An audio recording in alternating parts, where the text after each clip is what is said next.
Hi everyone. So today I come to you from one of the many playgrounds in Sderot. Why a playground? Well, I thought it would be a nice connection with the Parsha. Yaakov has a dream, as we know, the famous dream. He dreams of a ladder. Here we have a ladder.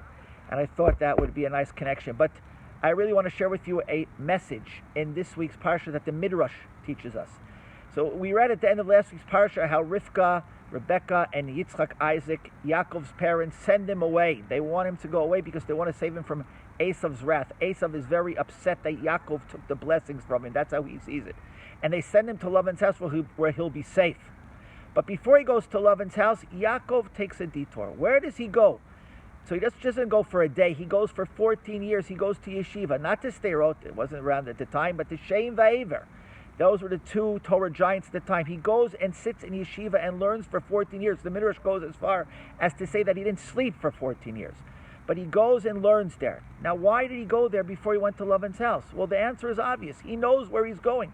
He knows the environment where he's going to is not the same environment as his parents' home. He knows who Lavan is. He knows he's going to face challenges there. And in order to make sure that he'll be able to face those challenges, to take them on, he goes and sits and learns in order to charge his batteries in a way, to make sure that he'll be full of spirituality, which will help him take on the challenges, the hardships, the difficulties, and make sure he succeeds even in Lavan's house. And of course, we know it does. He succeeds in basically building the Jewish people, having the 12 tribes. And he comes out of there, I could say, the same way as he came in. Now the yeshiva, the Hester yeshiva, the Hester movement, which Sderot happens to be the largest one of those yeshivot, does the same thing. Before a young man goes into the army, he needs preparation. He needs to make sure that the hardships he will face in the army, he'll have something that will help him. And what is that? Well, if he goes and learns Torah for a year and a half, at least beforehand, again, that spirituality which he gains, which he fills himself with, will surely help him afterwards face the challenges, the difficulties, the hardships he will have in the army. And in a way, the Big Brother program, which we mentioned a few weeks ago, and which we'll be having the campaign in a few weeks, it's the same thing.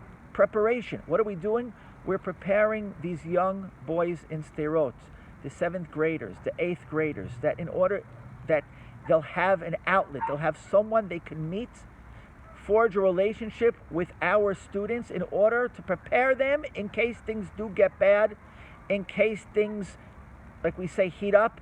They know they have someone to talk to, someone to go to.